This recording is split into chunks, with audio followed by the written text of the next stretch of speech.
Welcome to the Selling from the Heart podcast on the Salescast Network. You've joined a global movement of sales professionals who are dedicated to being authentic and building trust. We call it Selling from the Heart.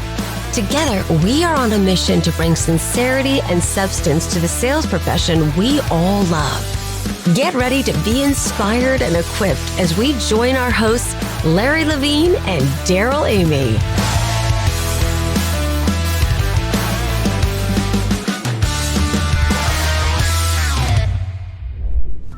Are you ready to take your career to the next level? One of the best ways we found to do that is to surround yourself with like-hearted sales professionals. And we've heard that saying, you're the sum of the people that you hang out with. Well, if you want to hang out with some sales professionals that also want to take their career to the next level and believe in selling from the heart, we invite you to join us in the Selling from the Heart Insiders Group.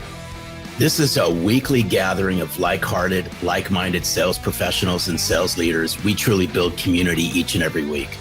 One of our favorite things is our up close and personal with thought leaders, former podcast guests, and people that challenge us to grow in sales.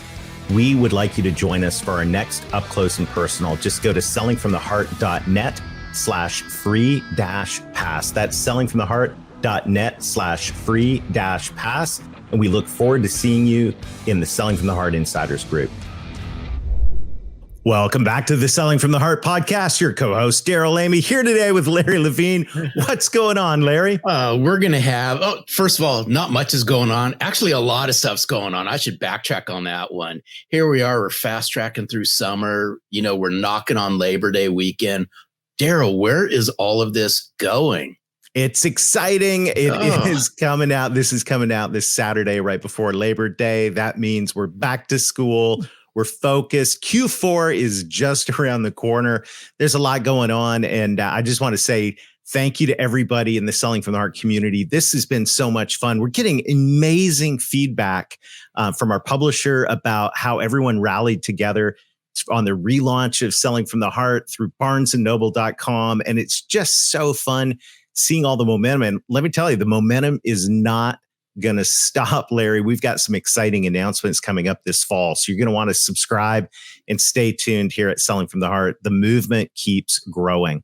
We got the foot at Selling from the Heart. We got the foot all the way down on the gas pedal. That's right. We're in the fast lane with this. And do you realize, Larry, that this September is going to be the 5th anniversary of the book, Selling from the Heart, which really is what, along with this podcast, catalyzes this movement of authenticity in the sales profession. 5 years old. How about that? I'm just it's kindergarten. I'm in kindergarten, Darrell. Selling from the Heart is getting ready to go back to school to kindergarten. That's good. Yeah. This has been so good. But there's the next thing. Everything ever needed to know about sales I learned in kindergarten. Guess what? On September 19th, we're going to celebrate the 5th anniversary. So stay tuned for details and how you can participate. We're going to have a lot of fun with that. Speaking of fun right now, we've got a guest today. I know we're going to have a ton of fun with John Hanson. John is a rock star. He is a 5-star customer service guy, engaging leadership and collaborative process. He's been consistently committed to excellence in communication, responsiveness, and adding value to clients. And he is the author of the soon to be released book coming out this November, Winning Secrets, How a Dictionary and a Ruler Can Change Your Life. He's going to share how you need 3 things: the right definition for winning, the right ruler to measure it, and the right celebrations. John, welcome to the Selling from the Heart studios. It's great to have you here. I've been looking forward to this. Gosh, it feels like it's been months, but then the months seem to just fly. And it's like we're almost in September now. Like where does the time go? I know. It's so good to see. I just had to say, I've been dying to say this. And what the heck is a ruler? It's been a long time. I'm looking forward to this, Darrell, but I knew Darrell would have a ruler. There you go. Hey, we're going to unpack all of this. And as we get started though, John, you know the question that every guest on the Selling from the Heart podcast answers, and that is, John Hanson, what does it mean to you to sell from the heart? Yeah, I set records in sales, not because I could sell you this pen. Far from it. I am not a born salesman. What I am good at, I learned over the years, was that the ability to earn trust and to keep it. And you do that by learning their world, by getting in their shoes, by asking well-worded questions, showing that you're genuinely curious. And then once you learn what their world is and what they could perhaps need, that's when you connect them with what they need. So a lot of asking questions, follow up and follow through. So those were ways that I found that it really communicated to the people I was sitting across from that I genuinely cared about them. There's win-win in that. Nobody gets the short end of the stick. And that's where I found that made a difference, where I slept good at night, made a good living for my family. Our company did well. Our customers did well. Our vendors did well. No one got the short end of the stick. Or the short end of the ruler, but not to go back to that theme, yeah. Oh, so you're in for it, Mr. Hanson. But you bring up a good point, because I love what you said in the very beginning. I mean, in the first sentence, you use the words trust, and that's near and dear to us. It's something from the heart. But more importantly, this is mindset. And it's, the mindset that you walk into these conversations knowing that you're there to serve, you're there to help, you're there to listen, you're there to ask a lot of questions. And we all in sales encourage us all, let's just take a step back and evaluate. What are we doing and how are we bringing ourselves to that very first conversation? Unfortunately, knowing many in sales are behind the 8 ball before they even enter that first conversation. And it's how they enter the door. Yeah. Oh, absolutely. And I think you'd all agree. Yeah. It starts upstairs, doesn't it? And especially if you've never met this person before, they've got all kinds of preconceived notions about what they're going to experience sitting across from the sales guy. And then you blow them away with unexpected interest. I have the privilege of being part of a private coaching group led by David Meltzer. And he says it's more important to be interested than interesting. And if you can speak that to the prospect sitting across from you by the quality of the questions you ask, it already automatically communicates, it's important to me to know about you and your world. I'm not here for me. I'm here to take care of you. I'll get taken care of on the back end of things. I love it. I love it. And one of the things we are interested in here at Selling from the Heart is winning secrets. I love the title of this book, John. You got to unpack this for us. How does a dictionary and a ruler change my life? Well, that's a great question, too, because it changed mine. I started on a New Year's resolution of all things, where I committed to reading because I was new in my B2B sales role. And I thought, I'm highly self-motivated. So I asked them when I got hired, like, what's the best this territory's ever done? Because I want to smash that number. And I did. But it's because I learned, all right, my strengths have always been in customer service and customer experience, customer-facing roles, but not in B2B sales. So how do I leverage those strengths? Well, as I read all these great books, I'm like, wow, I do a lot of that stuff already. So what if I wrote a book that could help people that are on the front lines? And so I committed to reading it and writing a book. I did that in 1.5 years, but it was the very first chapter of Winning Attitude that really caught my attention, because I promised myself going into the project, if there's a word that I think could be rich in meaning, I'm going to open up my Webster's bright red hardcover dictionary from my college days, and I'm going to dive into all of the meanings and its origin. Where did it come from? Well, I almost didn't do it, guys. I almost didn't get the dictionary. I'm like, everybody knows what winning means. But I'm like, John, you promised you would do it. So I did. And I'm telling you, it changed my life. I remember where I was sitting. I remember the moment like it happened yesterday. And it was almost 7 years ago. And when I opened up that dictionary, the first definition, excelling in competition, blue ribbon, gold medal. Okay. It was the second definition, one word, all caps, that just changed my life. And that's the definition that I'm going to unveil at the hybrid launch event, November 7th. That is the thing that changes your life. So you have the right definition, but there's 2 other things that go along with it too. Right definition, the right ruler. Now, for those of you that were born pre-ruler age era, a ruler was something that was about 12 inches long that measured things, right? Well, you have to be able to have the right ruler in your hand. And too often we use the wrong one, or worse off, I'll give it away a little bit, we borrow somebody else's ruler that doesn't apply to us. So you've got to use your own ruler. And then the third thing is we celebrate the wrong thing, meaning we celebrate the 12th inch, the end of the ruler. But life doesn't get to the 12th inch automatic. There are no viral successes ever. There's so much before what didn't work and who you worked with to get you to the point where you can celebrate the 12th inch. But here's what I found. When I interviewed highly successful people all around Ohio, a few names people would know, most they wouldn't, highly successful people, they never stayed on the 12th inch. When they got there, guess what happened? They started over again on the new path going to that next 12th inch. So what we should actually be celebrating is not the 12th inch only, like that's the pinnacle. That's just another milestone because people who are highly successful never stopped there. John Maxwell said, the greatest danger is today's success. What got you here won't get you there. And that's what I say. If you have the right definition, the right ruler, and you celebrate the right things, then you'd be surprised where my conjecture is. Starting this event off is I'm going to say, you're already winning at life, and I'm going to prove it to you. By the end of this event, you will leave knowing I am winning at life. So the real question is, how do I win more? And that's what the additional 7 secrets are on how you can win more at life. Oh, by the way, I've read the book. Phenomenal book, and I was honored that John had asked me to read it to provide a testimonial. But I want to go back because I'm guilty of this, and I just want, if you could walk. This is therapy sometimes, John. When this is therapy for us on the podcast sometimes, but it's celebrate the right things. And I'll be guilty of this. Darrell knows this. I have a hard time celebrating the right things. Yeah. Can you unpack this some more? Because you're piquing my curiosity, because I know there's people out there going, okay, celebrate the right things. What's John Hanson mean by this? Walk us through that. Yeah. So there are 2 things that are paradigm shifters. They were for me. And every time I've showed them, the light bulb just bing goes on for people. One is progress. I call it compound progress. Yeah. Albert Einstein said that compound interest is the strongest force in the universe. Why I say compound progress is meaning that successes tend to build on themselves.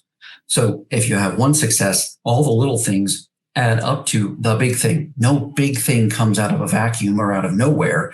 It builds. And what we've also found historically is that if a big win did come and get dropped in your lap, it never sticks. It always gets wasted. Why? Because part of, just like birth, part of the process has to be a struggle, has to be difficult.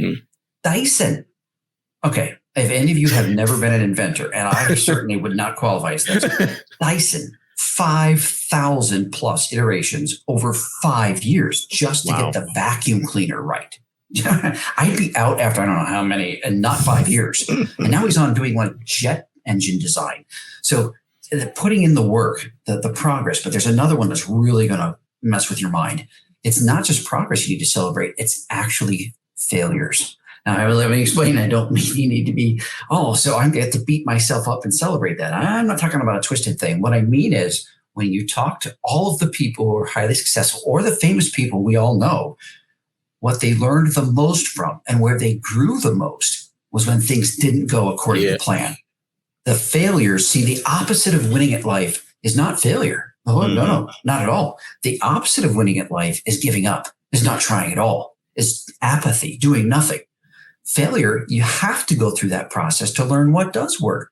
Well, think about it. We all started off crawling, or at least I did, started off crawling. Riding a bike was more painful than it was enjoyable. But I didn't stop until I got it. Tying my shoes, like that didn't come. And nobody gives a baby a hard time for falling on their butt over and over and over again. Because why? That's part of the learning process. As adults, there's this divider in our mind, like, I should get it the first time. No. You shouldn't actually get it the first time. And if you do, it's so dangerous. Don't celebrate that because those are the ones that often settle for good enough. And then they miss out on all the advantages of continuous improvement. I love it. Love this conversation. It's reminding me of one of my favorite books from this past year, The Gap and the Gain. And I was just actually reading this morning about how we live in this gap about where I'm not where I expect I need to be today. And we forget to celebrate the victories along the way. And I think this is so beautiful. was we would take a break here and get ready to come back and dive deeper into winning secrets. One of the features, our favorite features in the Selling from the Heart podcast, is we get to hear from members of our audience about what it means to them to sell from the heart. And throughout the summer, we've been featuring former guests of Selling from the Heart and their answer to what it means to sell from the heart. And today, we get to hear from one of our favorites, Meredith Elliott Powell. So let's hear what Meredith has to say about Selling from the Heart after a brief word from our sponsors, and then we'll rejoin this awesome conversation with John Hanson. I'm thrilled to introduce to you a revolutionary tool that will change the way you understand yourself and others. Our partners at the Y Institute have created the Y.OS Discovery Platform, a powerful tool that in just 10 minutes can help you uncover your core motivations, how you bring them to life, and what others can expect from you. This is more than just a self-awareness tool. It's a game changer for coaches and those who want to help their clients reach their full potential. If you're a coach or a sales leader, go to yinstitute.com and look for the Y certification. We'll put the link in the show notes. When you reach out to the Y Institute, let them know you heard about it on Selling from the Heart, and you'll be on your way to helping your people discover what drives them. Don't just take our word for it. Go to yinstitute.com and see the powerful impact the Y.OS discovery can have on your life.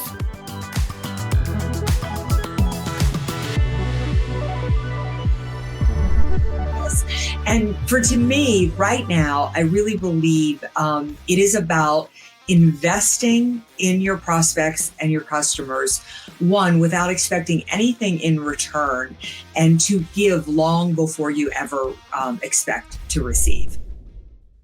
I love it. Spot on. Such an important time to invest in yourself so you can invest in your clients. Thank you, Meredith. And if you want to submit a video and be featured on a future Selling from the Heart episode, just text the word video to 21,000. That's video to 21,000. And you'll see how easy, simple, and fun it is to answer that question right here on the podcast. John, this is an extremely powerful conversation. I love this concept of the ruler. And celebration is such an important part of this. In sales, we get beat up all the time. And I just want to key in on the second type of celebration that you talked about, the celebration when things don't go as planned. And one thing is true about the sales profession is many, many, many things don't go as planned, right? It can be, it's in all sincerity, it can be a really tough mental game. In fact, we know from the data and from conversations we've had with mental health professionals and people that are in that world, that our industry of sales is really at the top of the list in a lot of categories in terms of not doing well from a mental health perspective. But I have a sneaking suspicion that if we can reframe this and celebrate, we're going to put ourselves in a much better position, both emotionally and mentally. I'm curious what your thoughts are on that.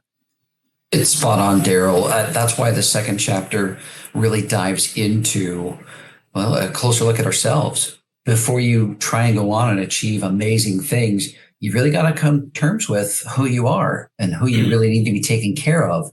And part of that is how are we celebrating in a healthy way? Or are we ditching everything for the sake of the win?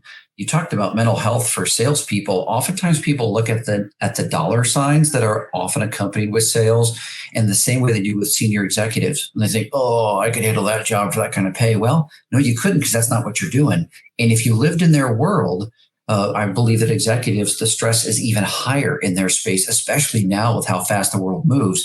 So it would be, here's what I think a sales manager could make a world of difference. If rather than treating something that didn't work as a loss, as an L, as a negative, instead, if you could use it as a learning experience, all right, that didn't work. Why? And what can we gain from this so we don't repeat it again? You know, the definition of insanity, right? Yeah. Doing the same thing over and over again and expecting different results. Well, we do that in sales often. Why? Because it's the way we've always done it. Sales isn't any different than other parts of business. Sometimes we get stuck in ruts. But the sales manager that can genuinely say, all right, that didn't work. Why didn't that work? Let's dive into this, because you couldn't be the only one encountering this. First of all, it takes a huge load off the person that just blew it. Hey, they lost a sale. They lost income. I mean, it's hitting them. What if you could be the sales manager? It's like, all right, let's learn from this. Let's dive into this so we can glean what not to do, share that with others so they don't do the same thing. And then maybe we'll have a better close rate just by looking at this one thing. So actually, what becomes, you can transform that from this guy's a loser to this guy helped other people win. Total paradigm shift. If a sales manager, and I believe that people that buy the selling from the heart concept want to be a sales manager like that. If you can frame what didn't work in that kind of a paradigm, now you've got competitive advantage because you're learning as you go. It's like AI at the human level. We're learning as we go so we can improve as we go. So we don't just keep doing the same old mistakes across the team. You know, and I like that you brought this up, and I love the direction that you're taking this. And I just want to take that one step farther, because as we move up the ranks on this is where, you know, you talk about the state of mental health with salespeople. Think about the state of mental health with sales managers. Oh my gosh, right? Because then, I mean, they're kind of sandwiched in the middle. Right. So then, right, I mean, if we took this even deeper, then I would ask, you know, business owners and key executives who these sales managers report to, what are you doing to set the tone and coach down the ranks so that that sales manager can then coach that salesperson? So yes, they're kind of the middle layer in this whole thing. But just imagine, right? I mean, we always want to say the state of mental health with salespeople. Just start moving up the ladder and go sales manager, and then go to executive, and then just say, okay, now it all starts at the top, and how are they coaching down? Yeah, absolutely. It's a very difficult place to be in, because you've got to rely on the work of others to come through and perform for the person you report to. So, and depending on what you are or not receiving from the person you report to, you already might be shorted on cards on the deck. And then depending on what your sales team is composed of, you might be really having an uphill battle. Absolutely, sales managers. They can still make a huge difference, even if they're not getting it. I think that's actually, and I take this approach in customer service, I say it's easy to have an experience when everything goes smoothly, where it's really proven as to how good of a manager or a company or a leader you are is when things don't go according to plan. That shows your resourcefulness. That shows your ability to work within a team. That shows your ability to inspire and to think on your feet. That takes more leadership and more desire to help others succeed than when stuff goes smoothly all the time. That's great. Such a powerful conversation. And John, here we are. This is coming out this Saturday before Labor Day. That means it's September. For most of our friends who are on a calendar year, that means 4 months of selling left for the year. We're knocking on the door of the fourth quarter. Things may have been a challenge during the summer for some salespeople. Maybe they feel a little bit behind. I hope you're ahead of the game, but let's just be honest. Not everybody's ahead of the game. And if you're not alone. So coach us as we head into the fourth quarter in terms of, especially for our friends out there who feel like they're a little bit behind and maybe have had some challenges along the way. Nothing ever goes as planned. And now we're heading into the fourth quarter, and we want to head into the fourth quarter with our head screwed on right and the right mindset. What would you say? What would you say to us as we think about the rest of the year? That's a great question, because I would summarize it all into: what can you control?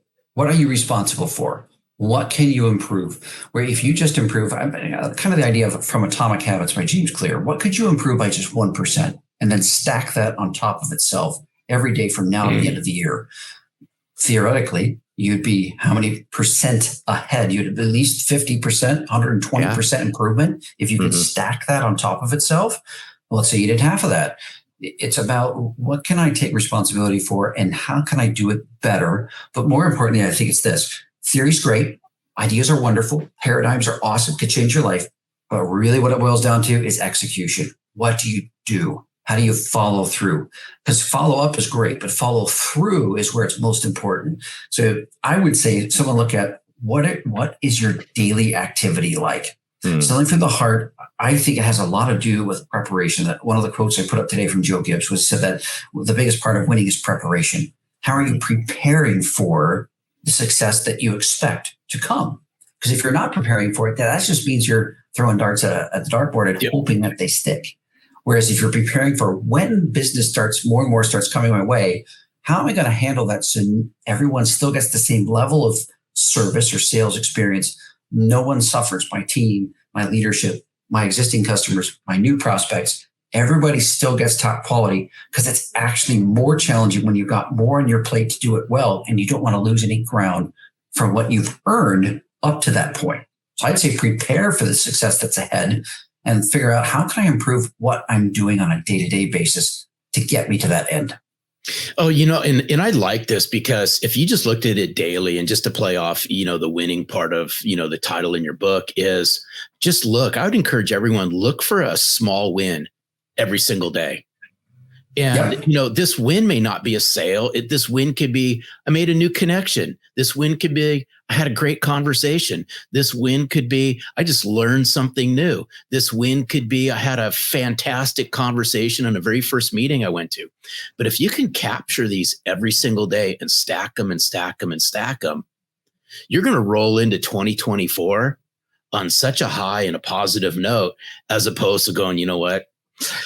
2024 is going to be a little bit rough, right? And however you're going to phrase that. But I'm glad you brought up Atomic Habits. Great book. But just capture the small win, identify what the small win is every single day, and look for it every single day. And you'll have 4 months to do this. Right. You stack for 4 months. You'd be amazed, I hope in a good way. And especially if you're celebrating every day. I start every day off with 3 things that I'm grateful for. That I call them gratitudes. I pull out of the driveway, 3 things. They got to be fresh. I can't recycle anything. I can recycle something, but I have to have at least 3 new. Those are like mini wins every time I pull out of the driveway from the day before. And it starts my mindset off on a gratitude, which is the number one, according to David Horsiger, Trust Institute. It's the number one attribute to earn and keep trust is gratitude. If your life just overflows with gratitude, it just pours out on everybody else. So when you're sitting across the table from a prospect and you are obviously grateful, they already want to work with you.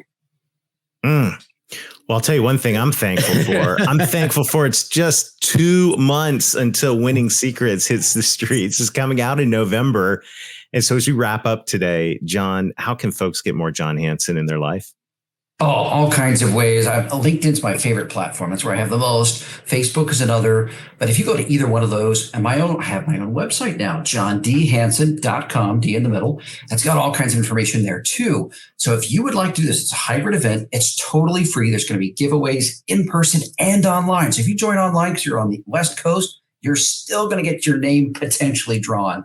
Every 10 minutes during the live event, there's going to be drawings. You'll have an opportunity to win. But more importantly, you're going to hear from all kinds of great speakers. So go to either LinkedIn or Facebook, search my name. I'm easily found, and one of those will lead you to the Eventbrite where you can register for free and then be a part of an event that it changed my life. And I've got so many great speakers and people endorsements. We're at the 6 continents now that have signed up saying this is a book you need to read. Right on. I'm stoked about this. I love it.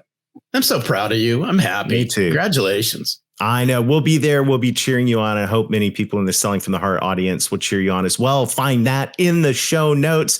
John, thank you.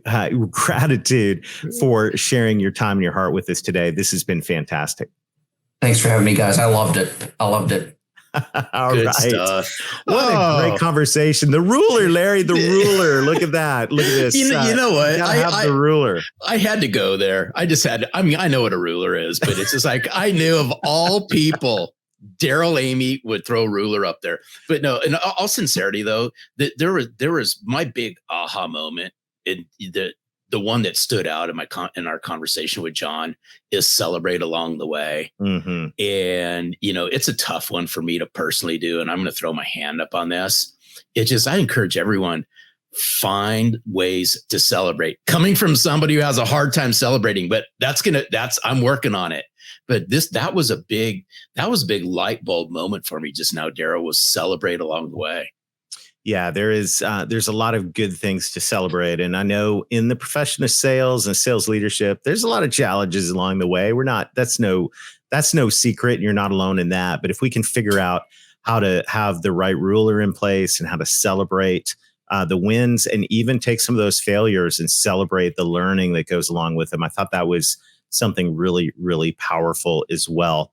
But one of the things that we love around Selling from the Heart is gratitude. And I will say, Larry, I'm so thankful for the community. I love the way it comes together with the Insiders Group every Friday. If you haven't been, come join us. You can join us for free on a test drive.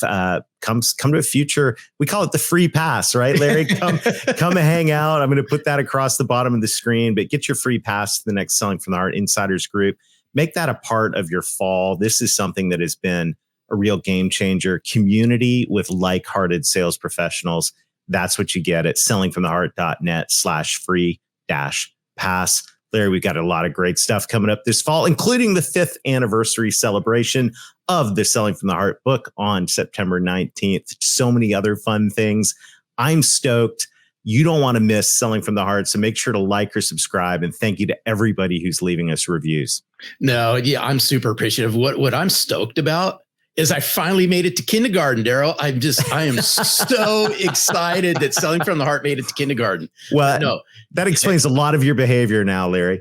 I know. I'm a child at heart, but in all sincerity, I appreciate you. I mean, this has been a 5-year epic journey in taking Selling from the Heart from a podcast to a book to what it is now.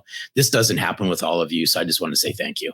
Absolutely. Well, thank you, Larry, for leading the way in all of this. Thank you to everybody in the Selling from the Heart community and our audience.